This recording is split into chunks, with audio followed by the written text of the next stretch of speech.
ओ मेरे महलों में आए ना फकीर भी कोई, ओ तेरी झोपड़ी में सुना है खुदा आता है, खुदा आता है। तेरे तो पेड़ भी लेंदे ने गर्मी विच छां ढोला, तू कुदरत दा करिश्मा है ते रब दी सच्ची बां ढोला।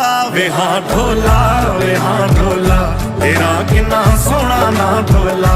वे हाँ ढोला, वे हाँ ढोला, तेरा किन्ना सोहना ना ढोला। कोई तेरे तो सिखे वे ओ किवें दुख